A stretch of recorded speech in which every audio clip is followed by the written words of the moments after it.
and welcome back to On Guard Cigar Salon. I'm Mr. Kristofer. I'm Bannon. I'm Graylin Thornton. And I'm the Cigar Pig. And I'm Amp. And we're four kinky leather guys who sit around and spill the tea about our community. This episode, we're going to talk about titles and title holders. And it's something that happens in our community. We have these leather contests. They're both local, regional, and national, and international. Who's gone to a leather contest here? Who's a title holder here? We got three.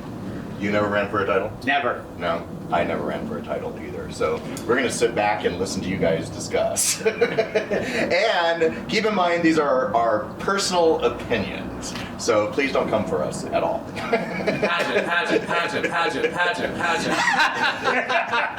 Is it a leather pageant? What is it? Let's get into the history. What is running for a contest mean? Where did it begin?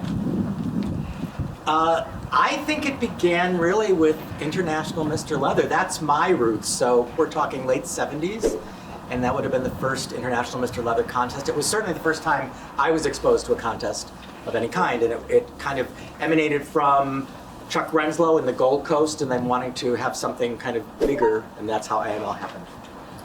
And Graylin, what title did you win? I'm International Mr. Drummer, 93.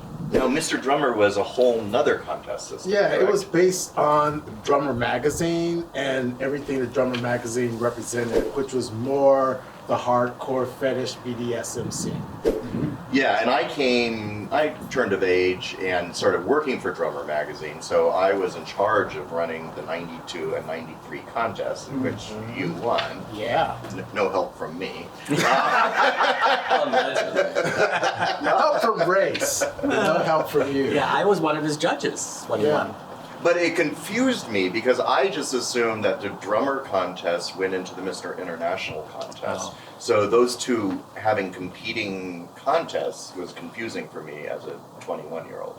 And think about it, back then there was International Mr. Leather, and there was International Mr. Drummer.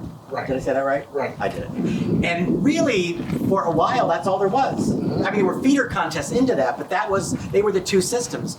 And you just said that confused you. Imagine about today with all the contests we have today. Yeah.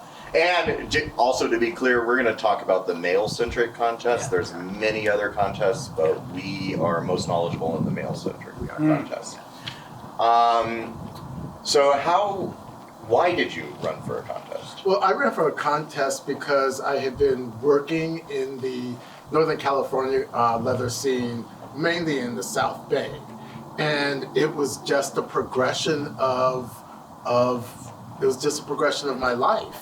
I was hanging around people who were title holders. I knew Alan Selvey very well, Mr. Marcus very well, Vern Stewart, and these Daddy Philip Turner, and these people just sort of pushed me in that direction. Audrey Joseph, they just pushed me there, and I just went along with it. Okay. Can we talk about other reasons people run for titles, though? Like, Yeah, dude, were you also pushed into a race? Because you ran for a title. So I often tell this story because I think it's important that people realize that people enter contests for different reasons. My partner and I, Mike Pierce, were at a bar where the Southern California Master and Slave contest was being run. And we were just audience members. And we got, I'll say, harangued by a few people to get up on stage, run for this. And there were other contestants. It wasn't like they needed the extra contestants. And finally, we jumped on stage and we ended up winning it. So I just think that that's really important to hear, that some people go at it for a very specific reason, and sometimes it's happenstance. So it wasn't premeditated No. before you went to the bar? Not at all. And were most of these contests at bars? And was it to draw people into the bars? Was it entertainment or was it community?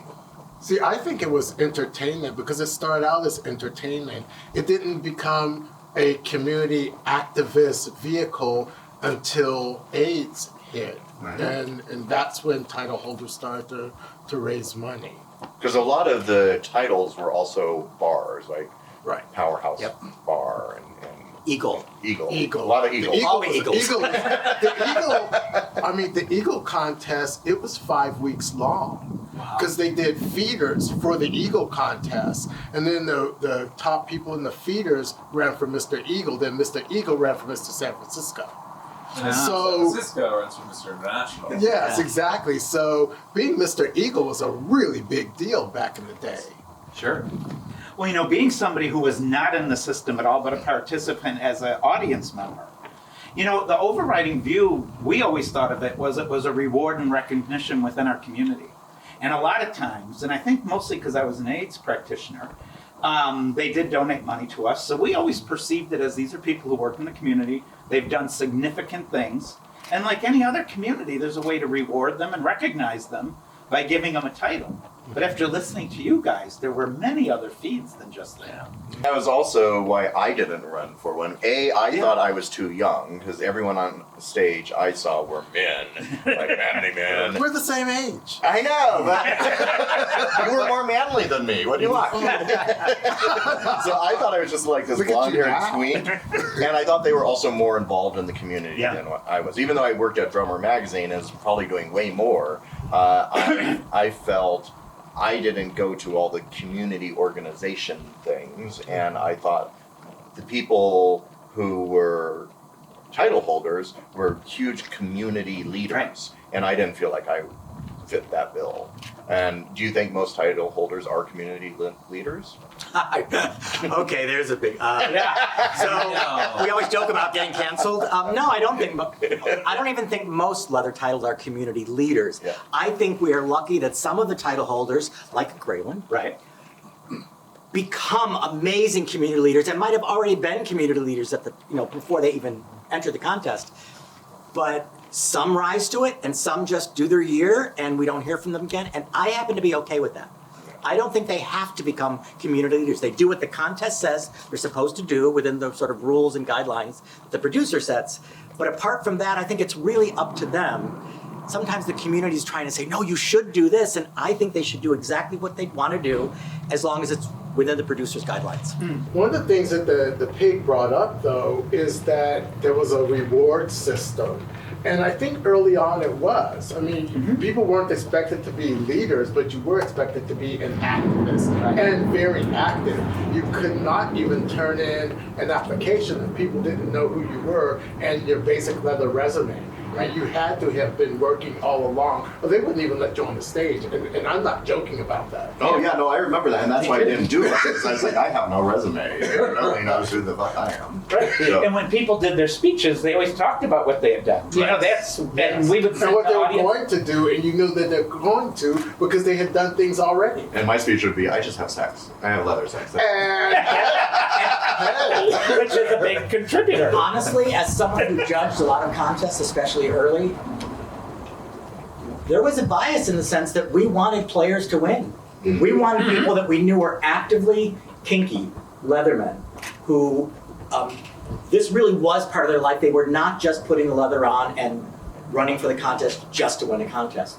And so we really did kind of try to discern, are they really players or not? Are they really part of the community from a sexual erotic point of view? That was important to us back then. And we'll get to judging in just a little bit, but I also want to hear from our youngest member, Amp. Oh, I can start judging. Okay. Your boots are Not judging. scuffed, your pants have ash on them. I can't hear you. Can you speak up? No, I love the conversation of title holders. As someone who's never won a title but was appointed, like I've run for, technically back in my day, I ran for a puppy contest back in 2013, maybe, about 10 years ago. You're so old. Thanks. And lost to someone who was more active in the community back then. But so many people come to the title holder circuit coming from so many different backgrounds. Some people do it so they can be more involved. Some people do it because they are involved and want that title so that they can show that they're, active. Some people do it just to say, hey, I'm a title holder. I'm important, which is not the best reason, but they do it that way. And for me, I've never won a damn thing, but I didn't do the title because I needed to do it. I did it because somebody asked me if I would do it for Team Friendly, Mr. Friendly back then. And I had a great time. I got to travel a little bit. I got to meet so many people. I got to talk and tell stories and help, like, advocate for PrEP and HIV research and raise money for that. And that's why I did it. I mean, I also did it for the experience of IML. And have any of you been on the IML stage? No. No, Brian, you were just me. You were a I was judge. a judge. Yeah. I was a Oh. And we'll get into the. Oh, judge. we'll get into judging because, girl. But I will finish off saying, like, the title experience is not for everyone, and also you learn a whole lot about yourself doing it. Like, you can't just go into it because, oh my god, this is going to be fun and I just want a title. No, you have to be like, you have to have a vision, and you have to have something you're going to do with the title, hopefully, because that's the questions they ask you in the judging. Segue to judging. Well, but you actually not yet. Oh, okay. But let's talk about the experience of running, because there is a lot that's expected, especially if there's this spotlight that's put upon you, and sometimes people aren't prepared for that. And have you ever heard of drama in the title holder system? Drama? What's that? Drop. And that was the other reason I never ran, is every year there was so much drama around it, whether someone thought they were poorly treated, poorly judged, it was a setup, all sorts of dramas. Yeah, there is drama in the leather scene. I happen to think that a lot of the drama that happens in the leather scene the leather contest scene, is because it is the most high-profile aspect of what our scene does. Okay. And I think that's why the drama ensues, because it's what we see. It's that outside face of the scene we love. But a lot of the contests, they're structured differently, because with Mr. Drummer, because it was in San Francisco during Folsom, you were expected to be there from the Sunday before Folsom all through the week to the following Sunday. So we were pretty much sequestered in our hotel and only going to events that had to do with the contest itself. So they would take us to the bar, let us in the bar, put us back on the bus, take us back to the hotel and tell us not to go anyplace. Some people did. I didn't. But that's the way it was. But Drummer had a fantasy element to it that most of the contests do not, and you were judged on that fantasy, and the fantasy had to represent some sort of sexuality. And I missed that part because I liked the drummer contest better because it was very entertaining because the audience got to see these hot guys doing some fantasy on the stage, and that was very fun for me. Well, and in a way, it's kind of like RuPaul's Drag Race, to draw a parallel for the younger generation. Like, you are sequestered, you're bussed around in some cases, but almost always there's multiple parts to the contest. You have, a talent portion or a scene. You have, like, a pop question. You have multiple looks: leather, lace, jockstrap. What do they call it? Like, asses? No, what's Pecs and personality. At IML, that's what they call it. Yeah. Pecs and personality. It's where you're showing off the pecs and the personality. But, like, it is a pressure cooker in that way, and so everyone reacts differently. Some people have a fun time, and they're just there to have a good time and chill. Other people, like, the amount of drama about me that I had nothing to do with or was not even involved with when running for IML was hilarious. I had people spreading rumors that I was HIV positive because I had an HIV-related title. I'm still HIV negative. I had someone literally talk to the judges of IML the second I left a group of people conversing, talking about how I was so rude and mean to them. Didn't know the person at all. Like, people come from all sorts of different angles, and we say all that to be like, have fun if you're going to run for a title. Have a goal or something you want to do with it, and if that's have fun and have tons of sex and be a positive influence, that's great. If that means starting a YouTube channel, great. If that means starting, like, some sort of charity, awesome. But, like, go into it with a plan and know who you are, or continue to learn who you are. Let's talk about that pressure cooker situation, though, because I think that's where a lot of the drama does occur. You've got these guys competing, and in a very tight time frame, coming from all walks of life, judging each other on what's appropriate, Cutting what's up the not. costumes. Are your leather boots shined enough? Are they new enough? Are they old enough? Well, I had a look from a tailor local to the city. The week before IML, he's like, I can't do it. And I was like, I've already paid you, girl. Like, this was 2 months ago. He's like, I just can't. And it's like, okay. So I have to like scramble for a look. Like it's very RuPaul in that way. Like, But you know, that kind of drama happens in everything. Yes. I just want to say, it's not just the leather community. I think it's good to talk about it here. But everything you're describing happens in the business world. Worse, competition, you know, between business people. Every, you know, beauty pageant that you hear in the hetero world. Oh my God, look at Nancy Kerrigan. Somebody like broke her knee. So, you know. it's very. And we laugh. It's So very is it healthy though? Are these contests healthy for us? And are they putting out? What is the goal now? Are they putting out the leaders that we want? Well, you know, I just want to say, you know, with the difference, another difference between drama, and IML is that drummer had, you had to win a local title, then you could run for the regional title, and then you could run for the international. So at the national level, or international level, there were 24 contestants all representing a region, and that would be a leather sir and leather boy, or a drummer and drummer boy. So really, you had a very small class of people, as opposed to an IML where you have 70 people. Yeah. And you can't get 70 gay people together and not have some drama. Yeah. Well- and let's talk about that. That sounds expensive. So that sounds like a lot of time and cost. Who's paying for all this? You are. Most the little secret in the contest world is that the contestants typically pay for most of what they do with their title. Wow. Often the producers have a fund. Sometimes they raise money for them. But I can give an example of somebody back in the 80s who won IML. I'm not going to even name a name, but dropped about 25 grand of their own money. Wow. During that year, doing a lot of stuff, admittedly. And I bet it's a lot more now. I'm sure it's a lot more now. And Travel now. it is expensive, and I don't think that people understand that these title holders are being held to a standard to show up at every bottle opening. Yeah. You know, and often they have to spend their own money to do that, and nobody appreciates that. I mean, not enough people appreciate it. So that brings up, what are the expectations of a title holder? What are they supposed to do, obligated to do?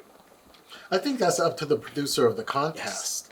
You know, like when I was producing Mr. San Diego Leather, it was spelled out in advance what they were supposed to do, and we had quarterly check-ins.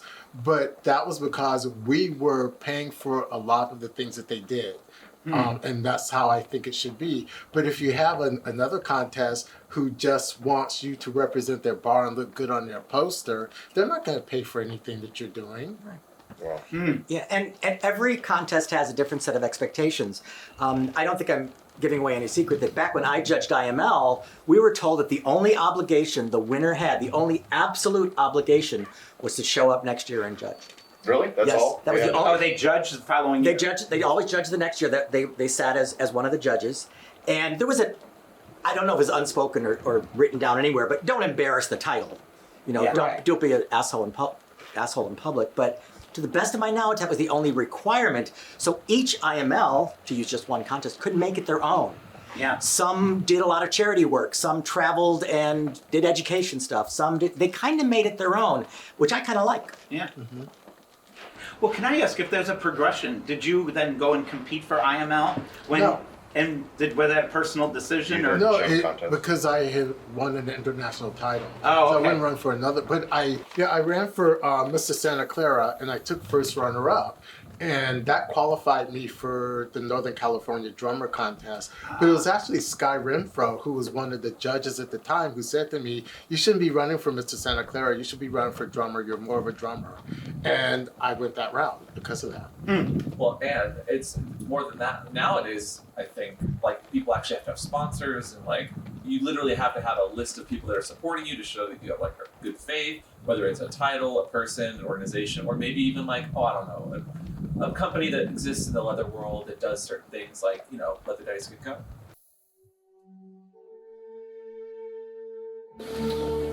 So Leather Daddy Skin Company is a plant-based skincare line with a kinky twist. Leather, scotch, vanilla, and 18 erotic spices are bound to get the blood flowing, getting you ready to dominate your day. If you use offer code ONGUARD, you'll get 10% off your order. So thank you, Leather Daddy Skincare, for sponsoring us every episode. So the other thing about the drummer contest, when did that end? Did that end in, like, I feel like 99? Yes. Yeah? Yeah, 99. And that was kind of the beginning of the internet too. So I think that the drummer contest served a purpose because it was published in Drummer Magazine, and Drummer Magazine was the magazine all Leathermen read, right? Right. And that's why I was so confused, was the international contest went through Drummer Magazine too. So there's a lot of overlap between title holders on the cover of Drummer Magazine, Yeah. right? Did you ever have to compete with that for your cover? Well, I didn't have to compete for my cover, because as a Mr. Drummer, you were expected to be on the cover of Drummer Magazine, and you had to do a centerfold, and you had to write an article about your activism surrounding that centerfold. So Wow, how much they pay you for that? I got to wear a sash. Yay! Where did the term sash queen come from, by the way? I think Have you ever heard that? Mr. Marcus. Yeah. And sometimes it's used in a derogatory way, and sometimes it's not. So sometimes people say it jokingly and in jest, but other times people use it as a derogatory term. Yeah. I don't know where it exactly came from. Marcus, you said? Marcus used to say that all the time because it went with he would say fag dad by the bay and sash queen, and he just put those things in his article all the time.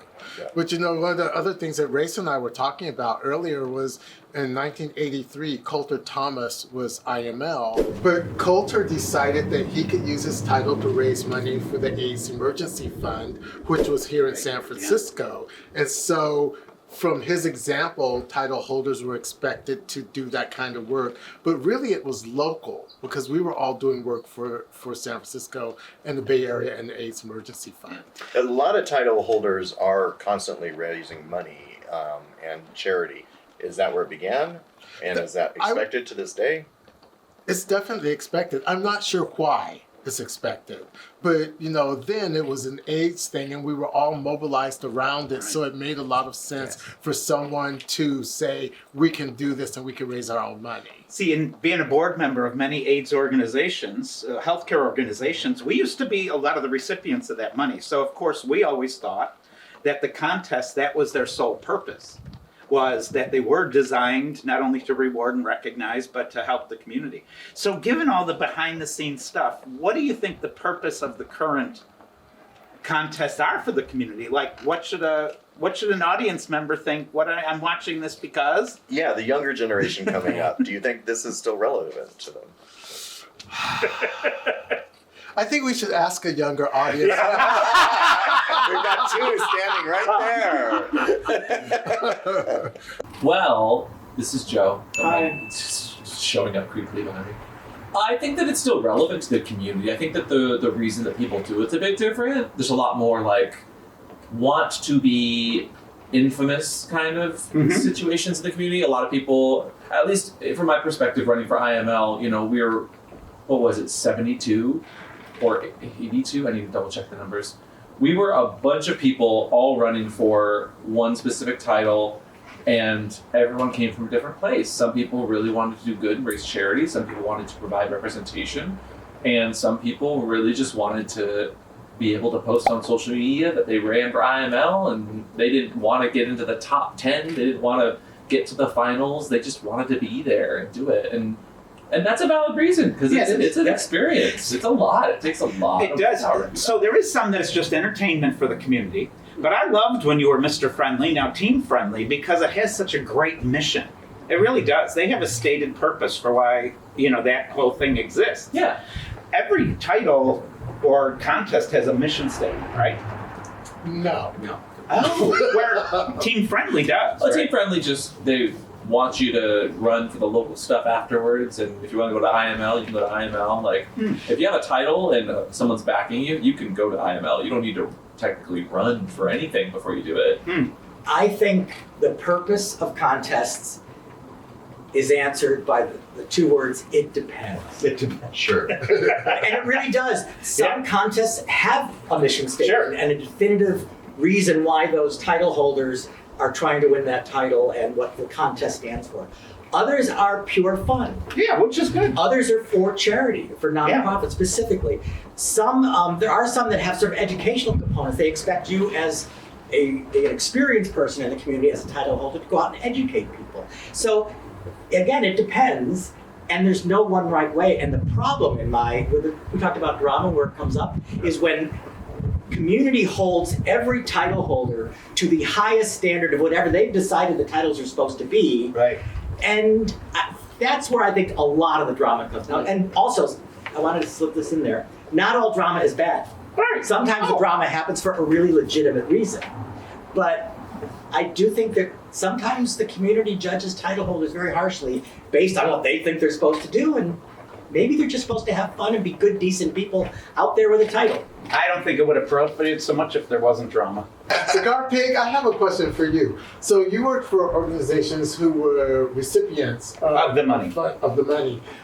Did you ever come across a situation where you needed to reject the money because it came from a leather contest or leather people? Very interesting question, and talked about a lot at board meetings, never done.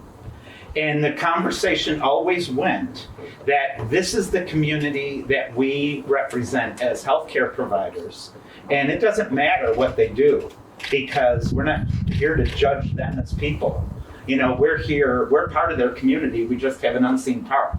But the other thing I will tell you, And they like the money. and they need the money. Well, the one thing now, after all these years, I feel bad because we would get checks. Usually, I will be honest, they were like $5,000, and that is a lot of money to do kind of stuff for volunteer services. And I would hate the thought that somebody spent $25,000 to do it. You know what I'm hearing here. However, our belief was they were leaders in the community, and we wanted to not only represent them, but support them. And secondly, that they were representatives that were bringing safety to the community. And, you know, mostly like Team Friendly had a real specific mission, but others, we thought it was safety in sex practice, in play.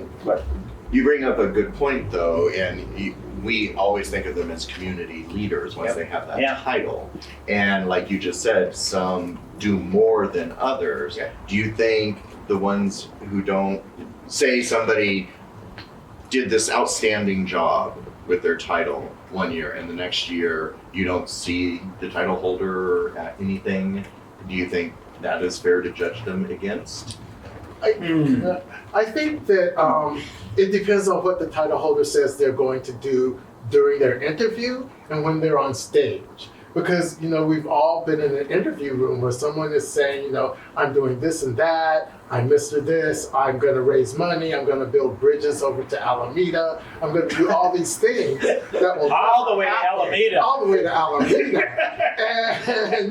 and they don't do it. And so people sit there and they think, well, you said you were going to do these things, but you're not doing it. So if that's not what you're going to do, don't say that you're going to do it. If you just want to be pretty on a poster, that's great. Get on stage and say, I am gorgeous and I'll be on your poster.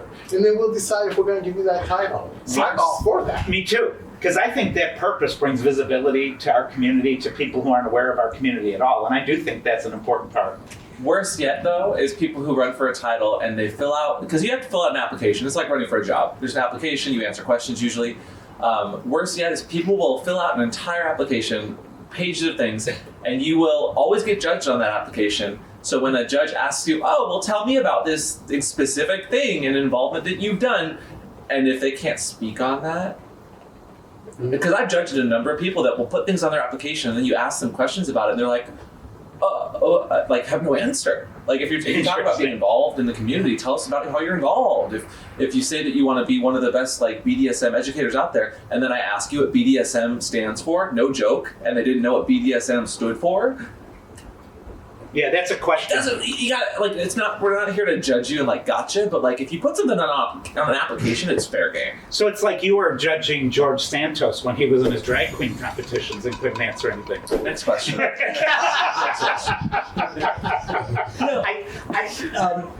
to speak to that, people do fill out an application. Very often, they work really hard to expand on that resume, if you will, prior to the contest.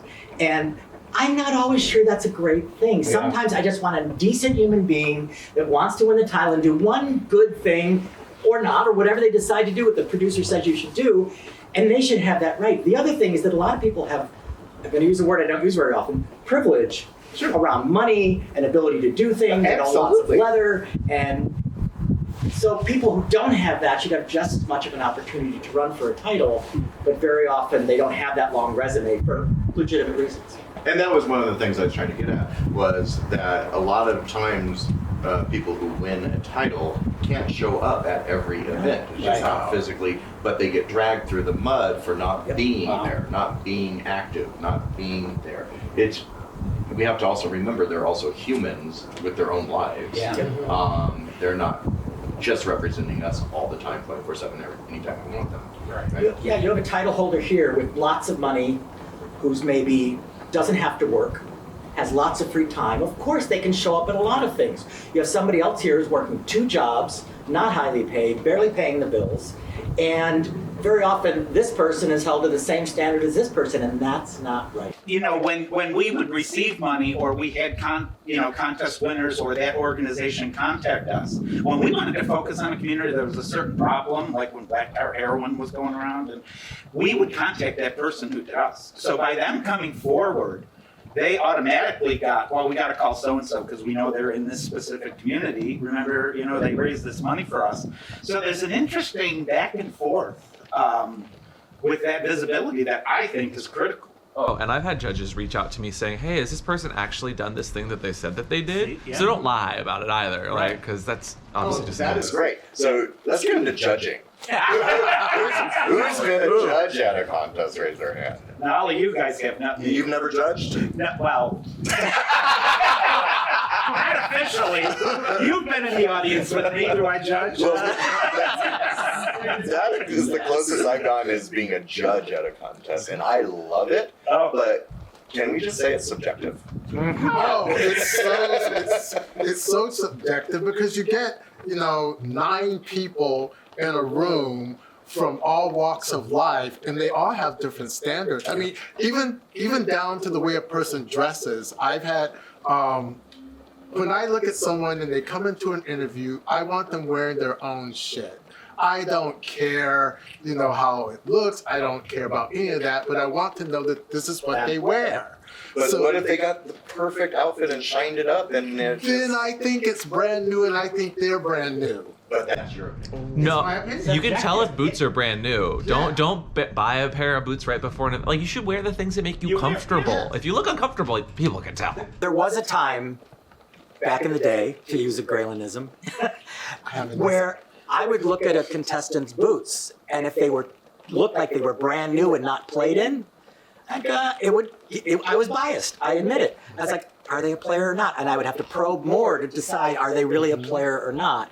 And every judge comes to a competition with a bias and a bunch of biases. Of course. And so you have, let's say, 9 judges and somebody wins. Replace those 9 judges with 9 other judges, somebody else might have won. It's entirely subjective in that sense. Do you also feel like, especially regionally, things can get cliquish? Oh, yeah. Well, I mean, so for instance, you're all my friends, right? And people might say we're a clique, but if the 4 of us are judging a contest, we're going to come up with different things and different criteria. Although we could be considered a clique. Yeah. So I think it depends on who the person is. If none of us have heard of someone, then chances are they haven't done anything at all. I mean, I call Race all the time, and I'm like, do you know this person? Who's that person? He does that to me too. And if we don't know them, they're brand new, or they're not, they haven't done... Or you don't know. Yeah, it's not necessarily true. Not necessarily true. Okay. Everybody talks. Everyone talks, and if you've done something good or bad, people know, and they've probably told the other people in the community. So We also have different contests now. I'll use the example of the rubber contests. Yeah. I don't know the rubber scene nearly as well as I know the leather and BDSM and other aspects of the scene. So there's people that may be very high profile in that subset, and I don't know who they are. There might be people in the pup community. They might have a pup title of some sort. I may not know who that person is. I know leather's supposed to be this big umbrella, but it's such a freaking big umbrella now that I can't possibly know everybody. It's incredible. Who chooses the judges? What's the criteria to pick a judge? Producers. Oh. I have a question. How important is social media to being a title holder? Oh my God. And wasn't this brought up? So you guys were all on a panel about this very topic about 5 years ago on LDG, which got very heated. That is not what I said. No, I said I was talking about the year. Okay. This bitch, please. There may have been some personalities there that clashed. Yes. Just like title holders. Yeah. And I think one of the things that it came out was have social media. What do contestants need? What should they be prepared for? And go. I have a lot of followers on Instagram, so I don't think I should answer this question. I believe that today, if you're a title holder and the producer wants you to have a very high profile, you have to not only have enough social media in your quiver, In your quiver. but you need to know how to use it. Yeah. And I think that's incumbent upon a title holder today to know how to use social media to not only promote themselves as a title, but whatever the producer has decided is the mission, if you will, of that title, if there is some. And without social media today, you're not going to be seen or known. Right. I mean, there's people on their title holders who are on social media now that I've never met in person, but I know who they are. I read Through their Instagram account. Yeah, their Instagram. They look great, so I'm looking at their photos and all of that. And so, but I feel like I know them. But I've never met these people in person, but I know that they're doing things. So if I were judging a contest and I were to see that person, I could say, oh yeah, he writes this is how he feels. So I get a feel for that person, and it helps me be able to judge them in a contest. Speaking of that and attractiveness, how many times have you been at the contest and the prettiest guy on stage didn't win? And the audience was very disappointed, but they didn't see what went on behind the scenes. I've seen that many times. Many, many, many times. In the judging process, for those that aren't familiar with it, much of it is the interview. And the interview is usually weighted heavily in most contests. So that's the part the audience doesn't see. Right. And so it goes into the scoring. So they just see the pretty stuff on stage. And if that pretty person didn't interview well, they're probably not going to win. But as an audience member, when the pretty one does win, a lot of times people are like, God, he didn't do as much. Why does looks matter so much? I thought this was about the community. I can tell you a lot of audience, so it's a two-edged sword. It goes each way. One of the things I think we should acknowledge is that the way we look at beauty, what we consider sexy, who we consider sexy, body types, you name it, has expanded dramatically. And while we're talking about judging, can I ask a question? Why does it take Tally Masters so long to add up a score? Isn't it just numbers? Isn't it just like 1, 2, 3, 4, 5? And it's always a different system. Sometimes there's bugs in the It's a system. system. There's So also, would you explain that, please? so the tally masters, which are the people at the contest, usually at least two, sometimes three, usually two, because they want to double check each other's work. They're the ones who crunch all the judges' numbers and say this is the person who won based on the numbers. Back in the day, I keep using that, it was done with pencil and paper. Sure. And it took a long time. Calculator or not. Yes. So it took a long time. I was at one particular contest where it took 45 minutes to tally at the end, and I was the head judge for that contest, and I kept going. Are you done? Are you done? Now, most contests use a spreadsheet system. There's actually a spreadsheet that gets passed around amongst some contests. And you plug in the numbers, go boom, and then usually the other tally master will double check that, and you can usually have the results very quickly. Well, I have a question. Talking about the interview process, and Amp, you might answer this too. I question whether or not the interview process is fair. Because if you're judging 50, 60, 70, or 80 people by contestant number 9, you're judging and you're bored. Unless contestant number 9 has something really dynamic to say, you're thinking about other things now, and I just wonder, is that fair? Plus, you have like 8 minutes or 7 minutes for a room full of judges to get to know one particular person. And I don't know, personally, I don't think it's fair. I don't think it's fair that, you have these judges who are really tired looking at person after person after person. Person number 56 is not going to get the same reaction as person number 2. So I know for IML at least, which again, over 70 people that I was competing against for one title, I was probably like within the 40s to 50s of interviewers or interviewees. And I know, because we all talked afterwards too, that a bunch of people got so much better questions to answer than I did. I got a question of like, because I liked costumes and liked making things, someone's like, well, what's your superhero if you could make a costume for any superhero? Which allows me to tell you nothing about activism, the education that I do, like the fundraising I've done.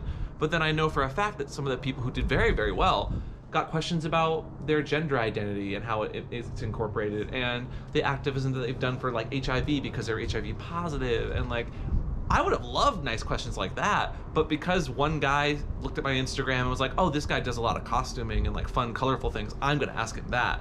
Which, am I bitter about it? No, but I was like, well, that sucks. I wish I would have gotten a better question for my 4 minutes that I had with all the judges. But that lack of consistency makes the subjectiveness even higher if it's not the same question for everyone. You don't want to ask the same question to 70-something people, though. That's what Graylin was saying, is judges get tired. I think it's flawed. And judges always have their winners already kind of in mind. As much as you say you don't, there's going to be a bias for a group of people that you see from the get-go that you're like, I really like that person. I'm going to give them a bit more of my attention, my time, my personality. And some judges, I'm not going to say which judge or what contest, but I turned to the judge next to me and said, you're asking all these historical questions in our scene about leather. I don't know the answer to half of what you're, I'm pretty connected. And he goes, oh, I don't expect them to know. I just want to see how they handle it when they don't know.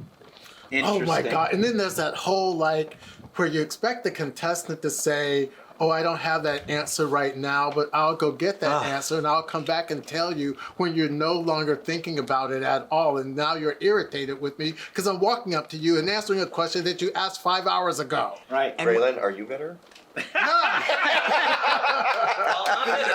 not bitter. I have one of those instances. Can I ask, do the judges ever try to convince other judges to go their way? Oh, yes. Really? Okay, Yes. so I remember. God. Really? Like Yeah. making They're of trying to get somebody. That's not okay. So, and then that's where the drama will come from, because if the contestants get wind of that, then they're going to think this is rigged. And well, that goes to what Amp said. So if somebody has a real Jones for somebody, and they're going to go, hey, no, Mr. Fisk, look, he's much better. Does that happen? Oh, yes, absolutely. Absolutely. But so does the political climate of the world. Like, absolutely helps to bolster up other people whose activism is important for that time. And there's nothing wrong with that. But sometimes you're going to come to a contest not being the best suited person from the get-go, and you just kind of have to be okay with that. Because again, don't run for a contest because you need to win. Exactly. Run for a contest because you want to grow and learn and be involved in the community. Because when you run for a contest and you lose, which happens, and then you just disappear from the community, it doesn't look good on you personally. That's my own take. so do you think, with all this back and forth and stuff, and now our events are built around contests, so we're talking about IML, MAL, Claw, surprisingly, isn't around a contest. No. That was unusual. it is not around a contest. However, if you go to Claw in Cleveland, you will see every title holder, to just about, that's about to compete at IML a month later because they want to be seen. So it becomes, it may not have a contest, but it is chock full of It's a title sounding holders. board Yeah. to shake the hands of the judges. Yep. Yeah. And be seen. And be seen. One of the things I wanted to point out, you had mentioned something about leaders. And there is an assumption by many that contests pick leaders. Mm-hmm. And I don't think that's true. I think some become leaders, but I always say to people, in what part of the world do you pick a leader based on walking across a stage in a jockstrap? You know, I wish we did.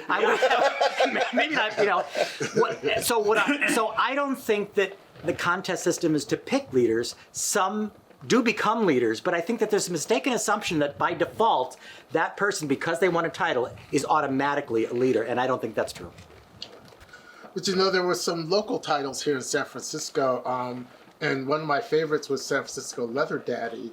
And the men who ran for that title were expected to basically watch over the leather community here locally. And the Leather Daddies watched over the Leather Boys. You know, I could be at the Eagle and I was considered a boy. And I responded to those men. And I think that that's something that was relevant here, but they didn't have to go on to compete at an IML. They were based here, they were local here, and I love local titles being in various communities where the person doesn't have to worry about running for something else. He just stay there and do his thing there in his community, and let that be that. That's great. So I still want to get back to people coming into the community today. How are we doing with being inclusive?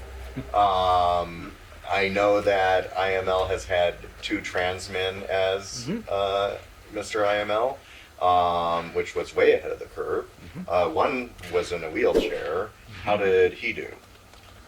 You know, I think he got a bad rep because you know he was expected to do so many things, but because you know he's a trans man, he was expected by the trans community to promote that aspect of it.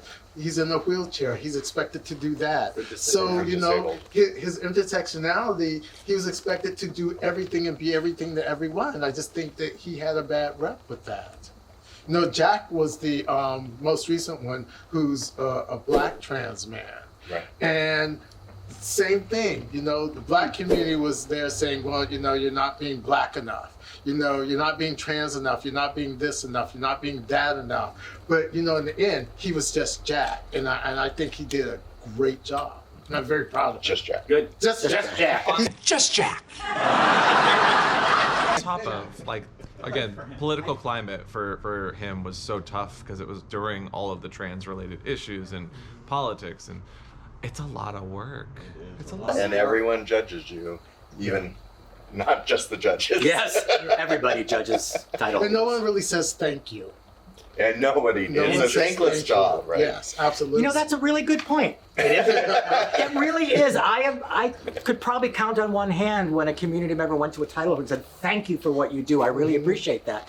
That's a very good point, and we should be thanking them, especially when they go out and do good shit. You're right. Now, a couple of years ago, there was, I don't know if they're a millennial, but a younger generation, taped the MAL contest, put it on YouTube, and critiqued it minute by minute. We're about an hour and 55 minutes into the contest. Let's just round it up to 2 hours to make this easy. So in that 2 hours, we have seen the contestants a total of 25 minutes. And the critique was a little harsh, and was like, there was 10.5 minutes explaining who the judges were. There was do you think contests run long, can get boring? Are they here to entertain us? How do we feel about this? I watched that video. Yeah. I liked that video. I don't agree with everything in the video, but it was done by a younger person who was doing very educational content on YouTube for the community, and it was pretty much just saying like, why are they this long? Why are we doing these segments? Why are we doing all of this? And while it was harsh, there is a way in which you can criticize, be a part of the community, and do it respectfully. I don't think it was disrespectful because it was like, people want to go to your contest, but the biggest critique I get from people that say go to IML is that the contest isn't fun. Right. Like going to MIR, for instance, we love going to I was just about to say that. MIR is probably the funnest contest I've been to, and because of the entertainment, and it's run by a theater director, so there's a lot of entertainment in it. Well, the drummer contest was like that. Drummer too. contest there was was also an like opening that. dance number. Yes, and Drummer MIR contest. also has an opening dance. The dance numbers. Dance numbers, yes. But you know, I mean, it's a great point, because if one person put that on video, he's just saying what all the rest of us were thinking yes. and hadn't yet said. I personally don't understand why you read the judges' bios at a contest. It's in the program. It's right. someplace else. Just say, hey, this is Race Bannon. He's Master Race. And Don't say that. No. Even though he was, his title was Master, wasn't it? Right, yeah, it was, but don't say that. Title. That's Don't his say that. title. If you were a judge, Put it to one sentence, if that. Put the whole thing that you want in the brochure. Great. Just a sentence. That's all you need. People want to know your name, who you are, where you're from. Maybe that's it. Just leave it there. That's it. And you know what? I was at a contest and they put the photo of every judge with a little mini bio on these massive screens on 2 big walls, and they played the whole contest along with the contestants. It was great. Yeah. You know, everybody could see it and really learn about those people, rather than somebody rattling off a bunch of words and everybody's kind of going like this in the audience. God. things right. Like no offense to MCs who have a huge job in these contests, but pre-tape some of that, please. Make it easy Yeah. for everyone. Oh, let's talk about MCs. So then let's circle back to the drama. So we currently have a drama happening right now with IML and the bootblacks all walking out. Can you explain that? So I'm going to up front say that I only know a little bit about it. Right, because it's just happening It's right just now. happening so now. it may have changed by the time this airs. They could have figured it all out by the time this does air. Right. But my understanding is that the group of people that organize the IMBB, that's International Mr. Bootblack, which is a co-title with IML, were very upset with a particular person on the board, and they were claiming, to the best of my knowledge, transphobia primarily.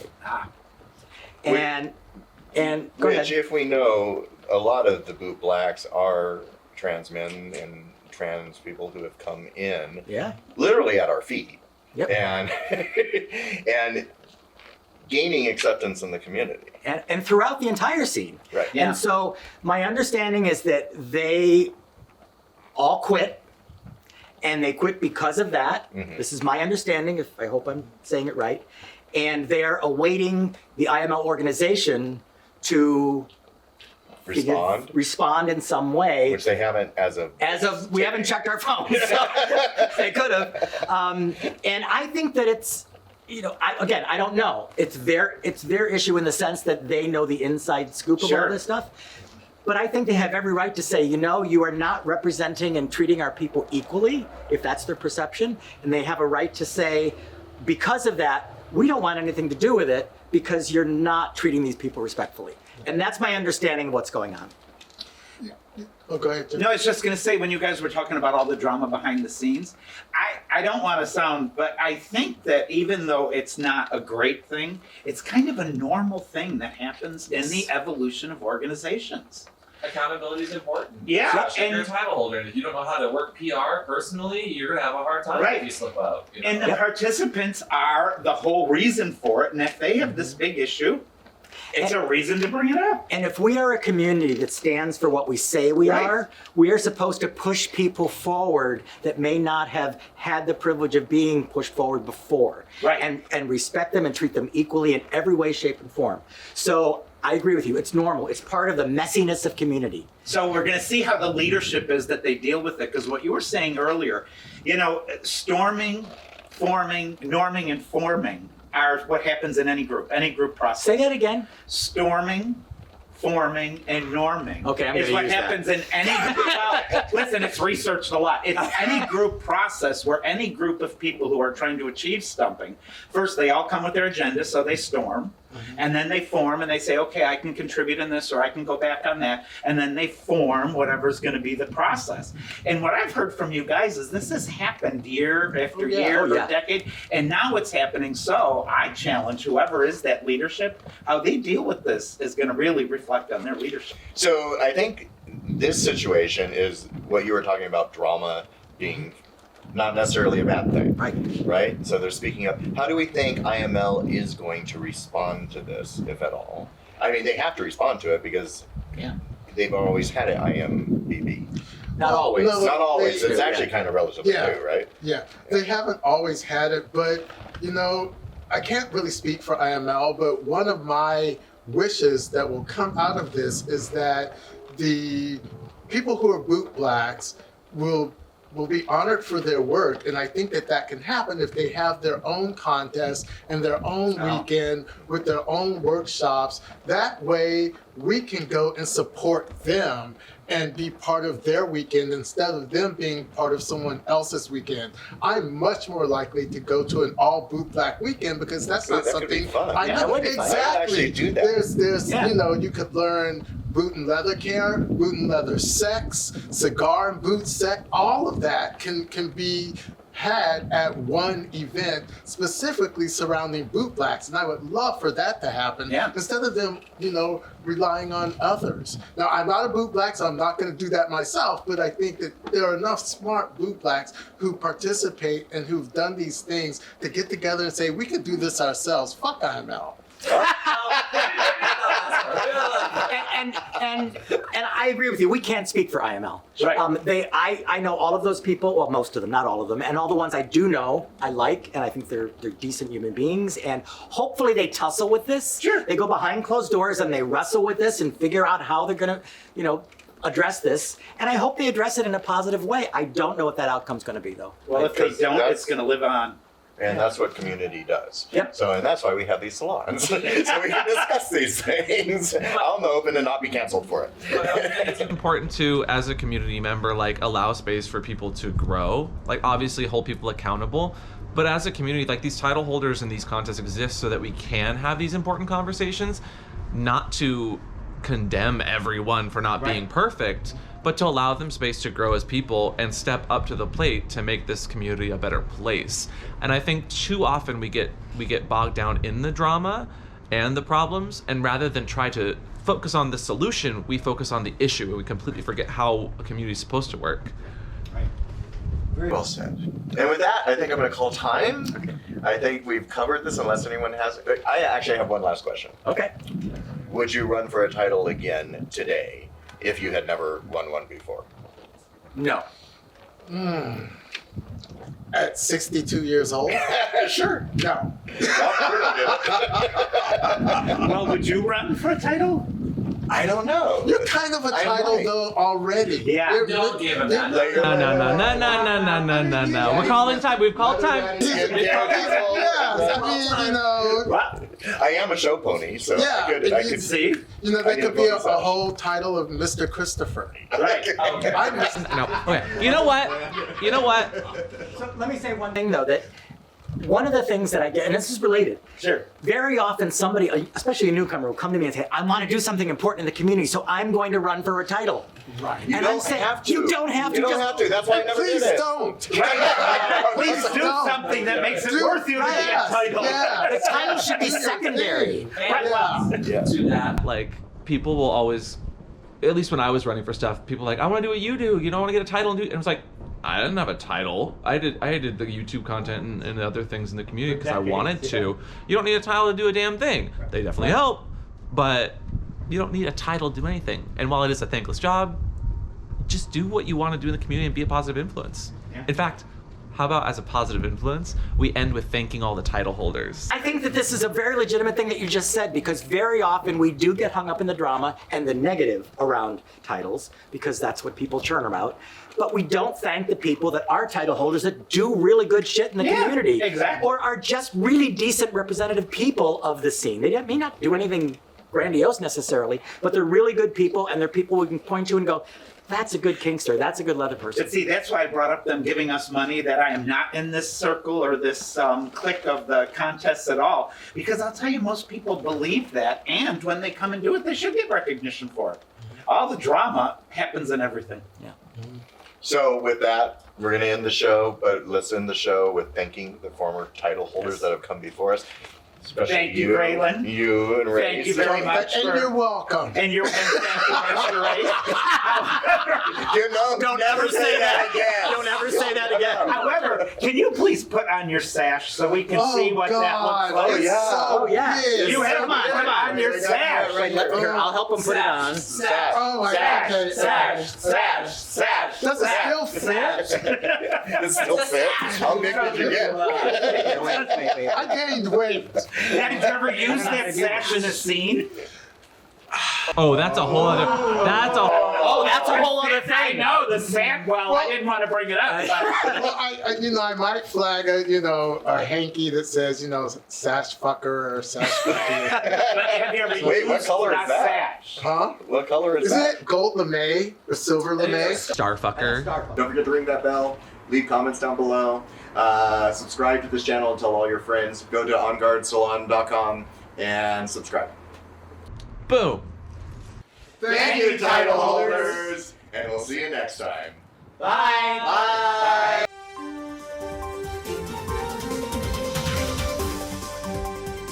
Quick update, because we told you we'd give you an update on the IMDb debacle. So here's what we know so far. We taped this about 4 weeks ago. On January 30th, IML came out with a statement addressing IMDb not being part of IML and giving kind of a new format of directors. The very next day, February 1st, they amended this statement to say they shouldn't have said some of those things, and here's what's really happening. In that, they also said Bearman resigned. Bearman had resigned, and Bill Statt was stepping back from the board, but would remain the executive director. Right.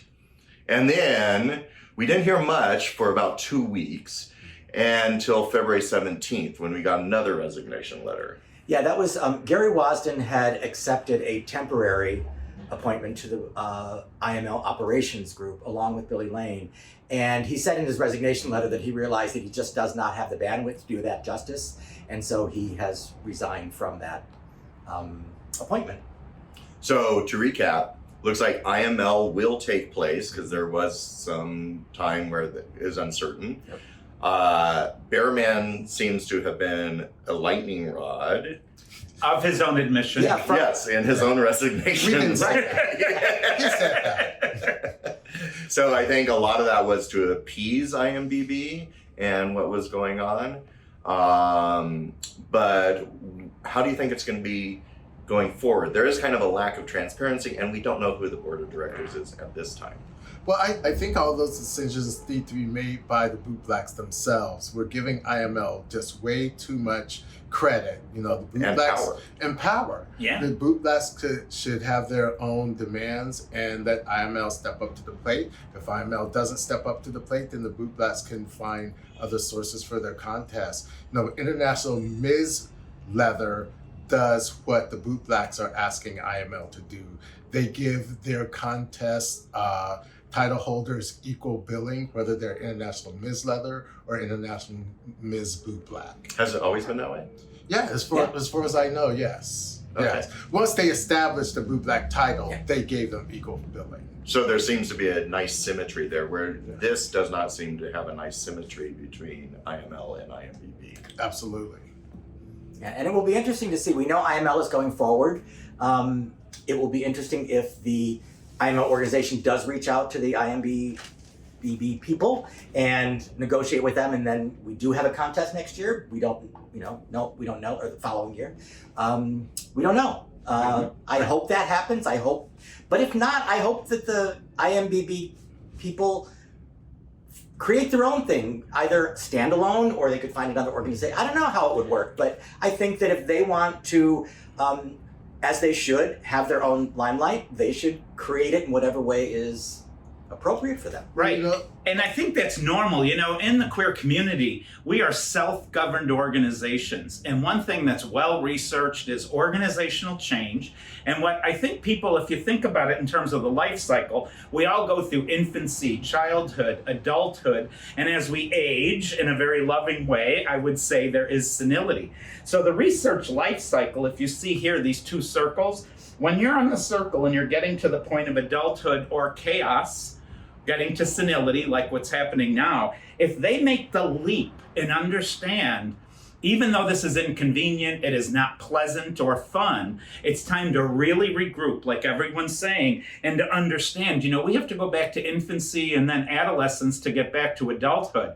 If they do not, or we do not have this leap happen, organizations tend to just fizzle away. And that's across all organizations. Oh. I've worked with so many big organizations, especially the long-standing ones. Right. It happens to everybody. To everyone, business and ours being self-governed, us just having that awareness, this is not unusual. Like I say, it's inconvenient, but it's not unusual. There are Boot Black events that are happening now. There's Boot Black Roundup, which is happening in October. So Boot Blacks are getting together and doing their own events. So thank you guys for tuning in. I know that was a lot, and you heard it here first. The pig has just called us all senile. At some point. Not today, but at some point. Thank you for watching. We'll see you next time. Bye.